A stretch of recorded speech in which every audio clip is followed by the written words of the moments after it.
Welcome,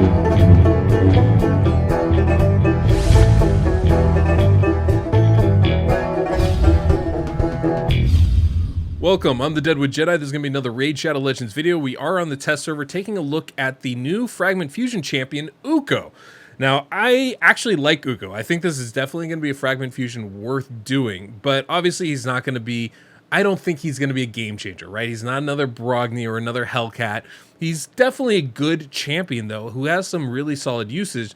I don't think he's going to be game-changing for anybody, but I think he's going to be really useful for just about everybody out there, whether you're talking about Hydra, or you're talking about Arena, or even just talking about a campaign farmer. I think he's actually going to be really, really good, and has some kind of unique things in his kit that make him different from your average champion out there, which is pretty fun, and I think he's going to be useful for people. So I wanted to go over his kit in a couple different ways that he can be used. I'm going to have to build him differently for different stuff, but I feel like that's going to give us at least a pretty good example for how we could use him here. So before we get into showing Ukko, I do want to remind you, if you haven't and you enjoy this content, go ahead and subscribe and click that notification bell so you don't miss my latest video. And of course, if you enjoy today's music, feel free to check out that Soundstripe link down below in the pinned comment description of this video, like all my videos. First off, let's go ahead and look at his kit, right? So his A1 ability's got decreased attack.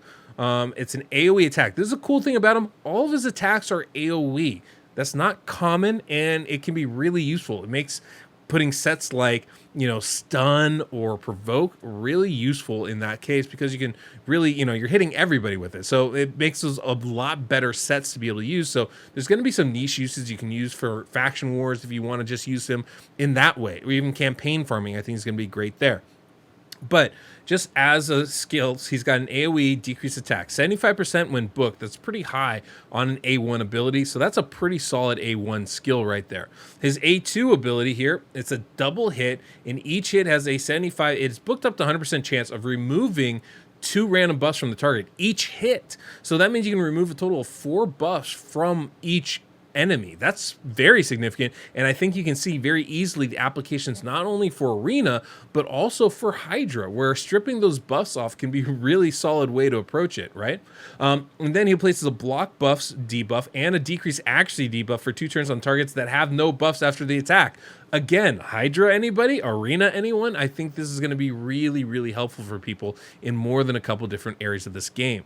On top of that, his A3 has a revive, which for this faction Skinwalker is really helpful, and then places a block damage buff on them for 1 turn. It's an AoE revive, so it revives everybody. And then he also places an increased speed buff on all allies for 2 turns, and will place that increased speed buff even if there are no dead allies. So this skill can be used whether there's dead allies or not, giving you increased speed. Always a useful ability, but then also having that AoE revive is really valuable, especially with the block damage on top of that. That's really good. So this is going to be a really nice kit all the way around. His passive ability, 50% chance of stealing 1 random buff from an enemy each time they receive a buff, and any stolen buffs become protected. So not only are you have abilities to steal buffs, but on top of that, you're going to steal them naturally and put them on your stealth. That's a really solid skill right there. Now, it's not crazy, but it's pretty nice, I would say. And he also has a really nice speed aura, 20%. So every part of his kit is useful, and I do feel like it synergizes very well. I think he's especially going to be good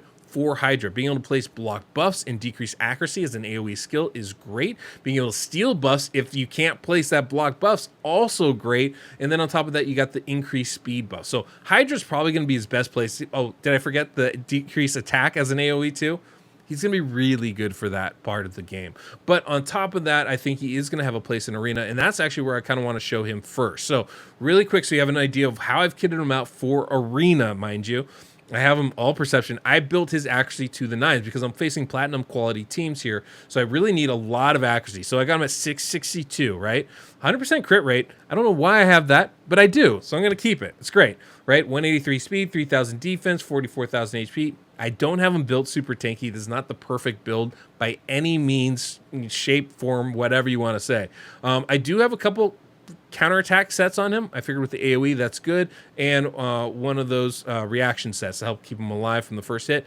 Mastery-wise, you can see I'm going down the defensive tree and the support tree, again, to get more accuracy and stay alive a little bit longer, get more turn meter boost, that sort of thing. So that's kind of the approach that we're taking here. And so what I want to do first is I want to show him in arena. You can see I have a team all set up, ready to go here. And I'm going to bring him in here. I do have a Rhodos that I awakened earlier, so we're going to just utilize that and see if this can't work. Now, I don't expect to win any of these fights. I really just want to show Ukko off. That's my only goal here, really. So we got Necrid in here, obviously protecting Rhodos. Not my favorite choice, but that's how it's going to be. Hopefully Ukko can survive their first hits. Boom. Survive that one, which is great. We can come back through and hopefully take out one of these other champions here. They're all in stone skin, so that's going to be very, very annoying. I guess we can try her. See what we get out of that. Not a lot. Okay, let's steal his HP maybe. Nope, that didn't work very well at all. Okay, great. So we're off to a slow start. I figured damage was going to be an issue here, so no surprises so far. Okay, yep, that's right. Okay, now let's see if we can't strip buffs here. Boom, boom. Look at that. Strip 2 of them and place the block buff as well. That means they're not going to get any buffs either. This is huge for Arena, right? It's such a buff meta right now. Being able to strip those buffs out is just absolutely massive. I'm just really, really happy with that kind of result out of it. And notice he stole those buffs and they're protected, so they're not going to be stolen back, right? So he's already in an extremely good state right here. Very happy with it. Definitely slept the wrong person. Forgot it's Rhodos.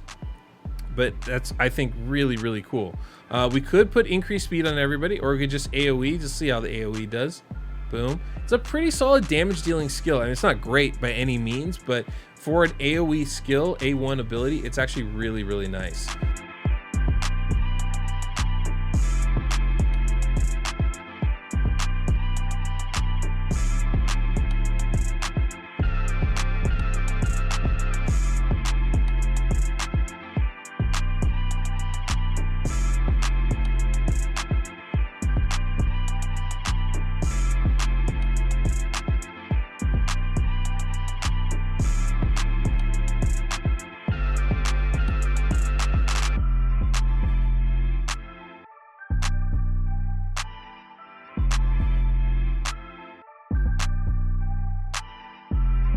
Now they don't have their ally protection. Let's strip those buffs again. Boom, boom. We only stole 2 of them, but again, it's such a massive help to be able to put that on our champions. Absolutely game changing to be able to do that. So this is a really solid ability. I like it a lot. I don't think it's for every team. It's not going to be for every situation either, but for the ones it is there for, I think it's extremely good.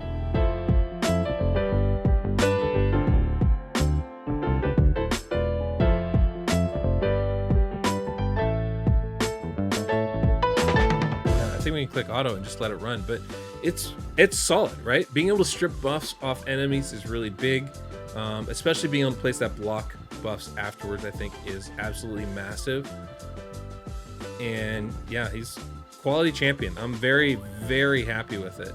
The increased speed is a really nice bonus too. It's something that you don't always have. And the fact that he has a speed aura is a really nice little touch also, right? It's a nice little addition there where it makes him a lot more viable in a lot of different areas. So yeah, that's a pretty solid approach to things, I think. I mean, I don't know, that's pretty good. Now, how's he gonna work against super high resistance teams? I don't know. I really don't. I don't expect him to be extremely perfect for those kind of things, but we could try another team and see kind of how it works. This is a Brogni team, obviously gonna have some shield. He should open with that strip ability, so we'll see that go off right here, hopefully. Boom, boom. Stealing those buffs, really nice. It's not perfect by any means, but it is really good. And then just the AoE attacks, great.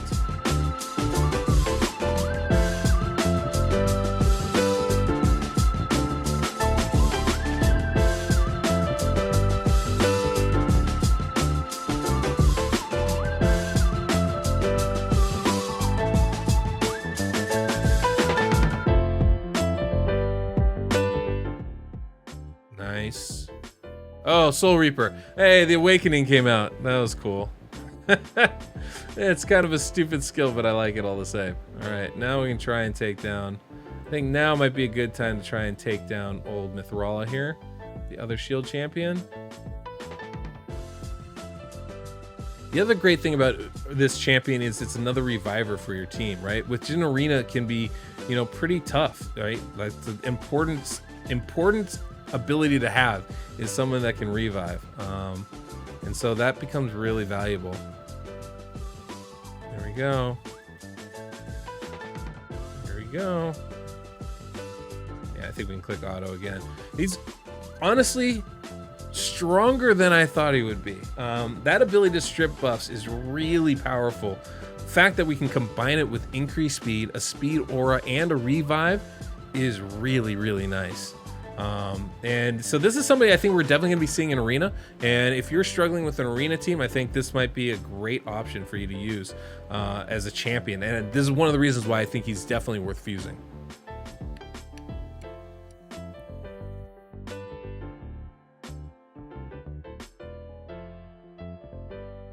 There you go. Another win. Okay, I'd like to take Ukko into Hydra here. And as you can see, I've made some changes to his stats. I basically made him 242 speed, so now he's fast. Got 100% crit rate, 455 accuracy, this is okay. 3,000 defense, 50,000 HP, so he's much tankier. I changed his masteries as well, so he's got War Master here, and going down the defensive tree, all of which should help him, I think, as we go through. But that's basically what we're trying to do. I'm bringing him into my normal Hydra team, right? This is usually what I do on Brutal, and that's what we're at right now. And hopefully we'll be pretty successful here. So we're gonna kind of give this a shot. But you know, we'll see how this goes. One of the things I'm taking out is basically I'm replacing Ukko with him, just to sort of see how it works here. Now, one of the things we want is that block buffs, right? So we're gonna start off with that. And you can see we got it on 3 of the champions, as well as decreased accuracy, which is great. Get that provoke out, which is perfect. And we're gonna kind of go from here. So kind of a nice little starting ability, I would say, to begin with right there. Get some HP burn going, which is good. And that's kind of how we go. Now, obviously, we don't have an AoE decreased defense. This is not maybe the ideal team, but for the champions I have on my account, this seems to work. I think it's a pretty good showcase, at least, of what he can do. One of the great parts is he gives increased speed, right? So he's going to help supplement what we're getting already from my Krisk here and allowing us to go even faster, which is great. Which gets just accentuated even more there. This actually allows Krisk to go super fast, which is something that he doesn't always have the ability to do, which is a bit frustrating with his kit sometimes. But in this case, that won't be a problem anymore, which I'm really thankful for. So we're going to kind of see how it works. I think he's going to be actually pretty good for this, right? Obviously, the block buffs, being able to steal buffs is really nice as well. But yeah, that's pretty much it. We did a refresh there, so we could increase speed again, but I don't think we need to. Yeah, we don't really need to. We don't have a revive. So we're just going to A1, get the decreased attack out, which is spectacular to be able to see that go out on everybody as an AoE skill that's really strong. It's a very nice ability, I would say. And that's pretty much what we got going on here, right? In general, just a really strong kit that suits very well towards Hydra, in addition to everywhere else that we've been using them. Now, obviously, Ukko has some other abilities like a cleanse that I would really love to have, to be honest, and would probably like to utilize some more. But if you build a team around Ukko, I think this is a pretty good champion to do that with. But yeah, I mean, really nice ability. If any buffs get stolen here, he'll be able to strip them, which is really good, and then reapply that the block buffs ability, which is nice. Not to mention he's putting that decreased accuracy, so the chance of buffs getting stolen is already lessened greatly, which is pretty massive here. God, I wish this was faster. I could click auto and didn't have to think while I did this, but such is life, so we shall persevere through it. Yeah, and we can just reapply it. Look at that. Comes back around, block buffs, decreased accuracy. It's already out there again, which is just phenomenal. All right, and the very last thing I want to show you is Ukko as a campaign farmer. Now, this is probably a little bit of a meme. He's absolutely the wrong affinity for this, but I think it does show this guy can hit hard, right? As an AoE champion, he can actually do a pretty good job. Boom, boom, right? Even with the weak hits, he's still taking one of them down to half health. He's not a bad champion for this at all. Oh gosh, the revive, of course. Well, maybe I should make sure he only uses one of his attack skills, but you can see what this guy can do is he hits hard, right? Boom. That's not too shabby for, bad affinity here, mind you. I love the fact that he brings them all back to life, but I think more importantly, this shows how good he can be in faction wars, right? Like, I don't need great champions. I bring him in, he'll do the work for me. Hits hard enough to deal with the waves, revives everybody along the way. Very solid champion right there. And obviously, if you could find him with good affinity, maybe it'd be even better, but that's not too shabby. So in any case, I think Ukko's one heck of a champion and definitely somebody worth building up and bringing into your team if you can. Definitely a fusion worth going for. Now, he's not going to be a game changer by any means, but this is definitely a useful champion, I think, regardless of the level of your account. If you're a low-level player, just starting out, well, he's going to be great because he's got AoE damage, right? He's got a full revive and increased speed. These are all things that are really, really helpful as you're going through things. If you're a higher level player, obviously he's got some amazing utility for things like Hydra and Arena, so he's going to work really well for you. Not to mention any Doom Tower wave, he's probably going to be really helpful to bring into your team. Increased speed cannot be underestimated in how valuable it is, but being able to block buffs, being able to strip buffs, AoE decrease attack, and hitting decently hard at the same time, they're all really nice skills to be able to have on your team. So 100%, I think for this fusion, you're going to want to get Ukko. Anyway, guys, thanks for sticking around and watching. If you enjoyed this, don't forget to subscribe, hit that notification bell so you don't miss the next one of these videos. And until next we meet, I'm the Deadwood Jedi.